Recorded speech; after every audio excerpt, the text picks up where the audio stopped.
बिस्मिल्लाहिर्रहमानिर्रहीम। हमने रब के हुक्म को तोड़ा। हम समझे दुनिया में आए हैं तो दुनिया हमारी है। आवारा हों, ख्वाहिशात नफ्स के मुताबिक ज़िंदगी गुजारें। आंखें बेहयाई में लगी रहें, सोचें आवारगी में लगी रहें। कान नगमे सुनते रहे, ज़ुबान झूठ बकती रही। जुल्म जबर का बाजार गर्म रखा, इस्मतें इज़्ज़तें पामाल करता रहा। लोगों का माल लूटता रहा, हक गस्ब करता रहा। कलेजे और दिल चीरता रहा, लोगों को ज़ख्मी करता रहा। लोगों के जज्बात से खेलता रहा। परवाह ही नहीं की ये दुनिया है, इम्तिहान गाह है। चंद दिनों के लिए आए हैं, अल्लाह के हुजूर पेश होना है, अमलों का हिसाब होना है। अब वो जब देखेंगे कि हमारा साथ क्या होने वाला है, अब वो जब देखेंगे कि हमारे साथ क्या होने वाला है, तो उनके चेहरे पहले ही बिगड़े हुए होंगे। उनके चेहरे बिगड़ जाएंगे। क्यों?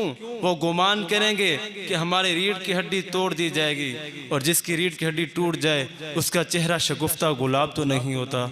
उसका चेहरा जो है वो इस कदर मुरझाया होता है। अल्लाह इरशाद फरमाता है उनके चेहरे इस तरह होंगे। अभी अजाब आया नहीं है, लेकिन उनके चेहरे पहले ही उतरे हुए होंगे। और जब अजाब की भट्टी में डाले जाएंगे और वो सख्त अजाब, हुजूर ने जबरील अमीन से पूछा मुझे जहन्नम के अजाबों का जिक्र सुनाओ। अर्ज़ की हुजूर सबसे हल्के अजाब की कहानी सुनाता हूँ। वो ये है कि जहन्नमी के पाँव में आग का जूता रखा जाएगा। ये सबसे हल्के अजाब की कैफियत है, और बाकी पूरा बदन उसका सलामत होगा। अब पाँव में आग का जूता होगा। हिद्दत, गर्मी, शिद्दत इतनी होगी कि दिमाग पिघल कर कानों और नाक के रास्ते से बाहर आ जाएगा। पाँव में रखे हुए जूते की गर्मी दिमाग को ऐसे झड़ेगी कि दिमाग पिघल कर कानों और नाक के रास्ते से बाहर आ जाएगा।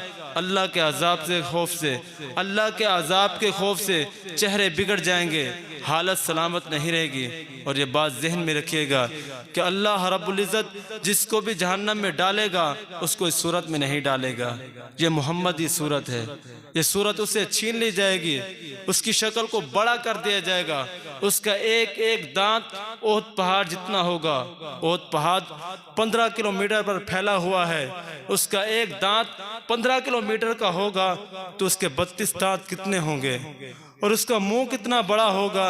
ये इसलिए है ताकि ये अजाब को ज्यादा सह सके। और 70-70 गज खाल मोटी होगी और जल जाएगी।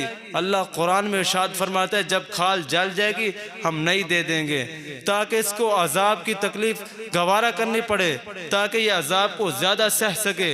वो चीखेगा, चिल्लाएगा, कहेगा है मुझे पानी दो, मुझे पानी दो, मुझे प्यास की शिद्दत है।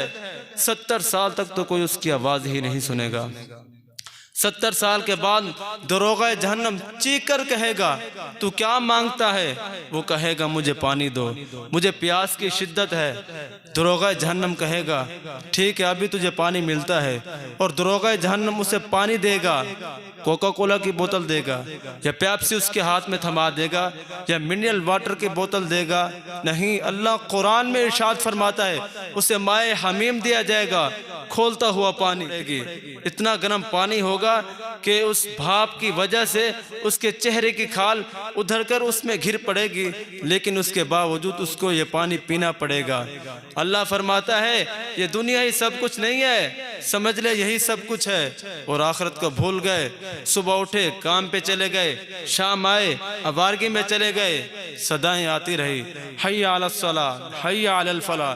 परवाह ही नहीं की, ना पेशानियों ने सजदे किए, ना सोचों में पकीज़गी आई, जिंदगी यूं ही गुजार दी। ऐसा नहीं कहा जाएगा एक वो होंगे कि जिनके चेहरे शगुफ्ता गुलाब होंगे, और एक वो होंगे कि जिनके चेहरे बिगड़े हुए होंगे। अल्लाह कुरान में इरशाद फरमाता है कल्ला इज़ा बलगतित तराकी। ये तो क़यामत का मंजर है ना।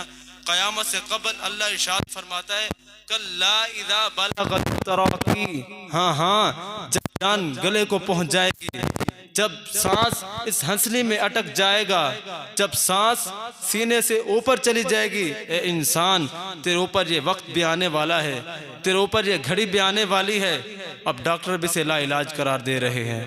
वो कहते हैं हमारे पास इसका कोई इलाज नहीं है, जान अब बस निकलना चाह रही है। कहा जाएगा कोई झाड़ फूंक वाला बुलाओ, कोई दम वाला बुलाओ। अब डॉक्टरों ने भी ला इलाज करार दे दिया इसे। अब डॉक्टर कहते हैं हमारे पास इसका कोई इलाज नहीं है, इसे घर ले जाओ, या वेंटिलेटर पर डाल देते हैं। उसके घर वाले रोते हैं और कहते हैं कोई दम वाला बुलाओ, कोई झाड़ फूंक वाला बुलाओ, ताकि वो दम करे, इसकी जान में जान आए।